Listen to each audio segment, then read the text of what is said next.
कर्म का फल। बहुत समय पहले की बात है।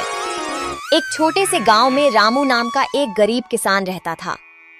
वह ईमानदार, मेहनती और नेक दिल इंसान था। उसका जीवन कठिनाइयों से भरा था, लेकिन उसने कभी भी अपने सिद्धांतों से समझौता नहीं किया। वह हमेशा मेहनत और सच्चाई की राह पर चलता था। उसी गांव में सेठ धनराम नाम का एक लालची और घमंडी व्यापारी भी रहता था।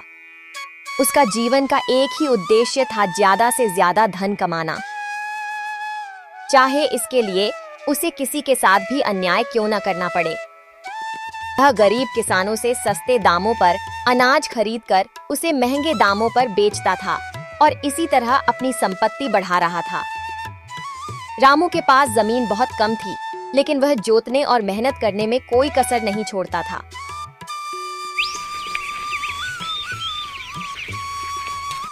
हर दिन सूरज निकलने से पहले ही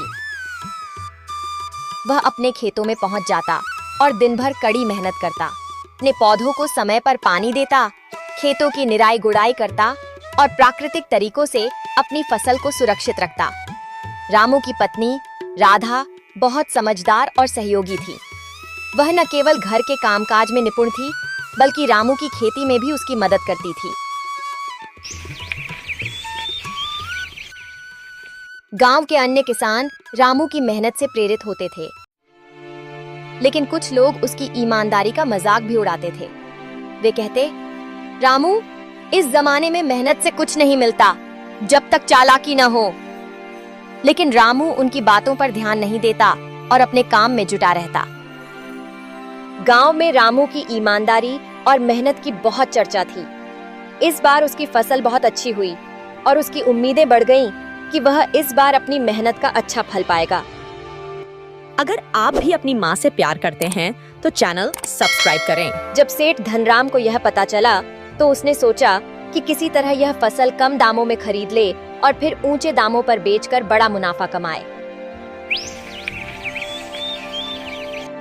उसने रामू को बुलाया और कहा, रामू, तुम्हारी फसल तो बहुत अच्छी हुई है, लेकिन मुझे खबर मिली है कि अगले हफ्ते बाजार में अनाज के दाम गिरने वाले हैं। अगर तुम अभी फसल नहीं बेचोगे तो तुम्हें भारी नुकसान होगा। मैं तुम्हारी मदद करना चाहता हूँ।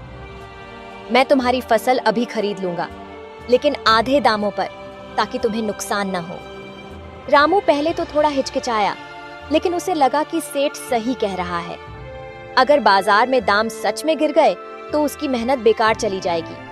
मजबूरी में उसने अपनी सारी फसल सस्ते दामों पर सेठ को बेच दी। सेठ बहुत खुश हुआ कि उसने रामू को धोखा देकर उसकी मेहनत का सारा लाभ अपने पास रख लिया। रामू ने भले ही अपनी अधिकतर फसल बेच दी थी, लेकिन उसने थोड़ी सी फसल अपने घर के एक कोने में सुरक्षित रख ली थी। उसकी पत्नी राधा ने सुझाव दिया था कि हर साल थोड़ा अनाज घर पर रखना चाहिए, ताकि किसी आपदा की स्थिति में उनका परिवार भूखा न रहे। रामू ने इस सुझाव को मान लिया और कुछ अनाज भरकर एक सुरक्षित जगह पर रख दिया।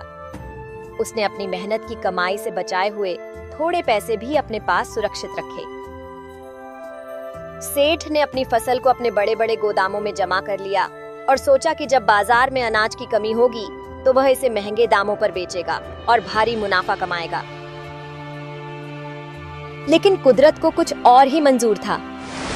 अगले ही दिन गांव में लगातार बारिश होने लगी। बारिश इतनी तेज थी कि गांव के कई घर और गोदाम डूब गए। सेठ के गोदामों की छतें टपकने लगीं और पूरा अनाज पानी में भीगकर सड़ गया। जब बारिश रुकी तो सेठ ने अपने गोदाम में जाकर देखा, हर तरफ केवल गला सड़ा अनाज पड़ा था। उसका पूरा निवेश बर्बाद हो चुका था।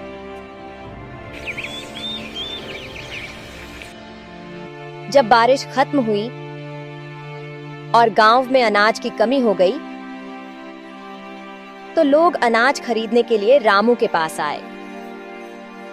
अब रामू के पास अनाज बचा था और वह सही दामों में इसे बेचने लगा। धीरे धीरे उसकी आर्थिक स्थिति सुधरने लगी। उसने अपने बच्चों को अच्छे स्कूल में भेजा, अपना घर ठीक कराया और अपनी खेती के लिए नए उपकरण खरीदे। सेठ धनराम अब कंगाल हो चुका था।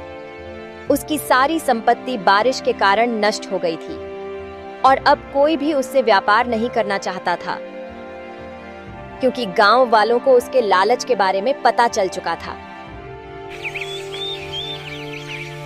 एक दिन जब सेठ धनराम को खाने के भी लाले पड़ गए, तो वह रामू के पास आया और सिर झुकाकर बोला, रामू, मैंने तुम्हारे साथ बहुत अन्याय किया।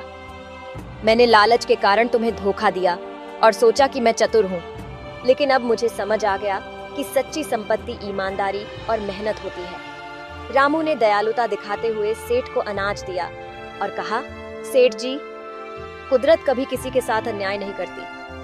कर्म का फल हर किसी को मिलता है।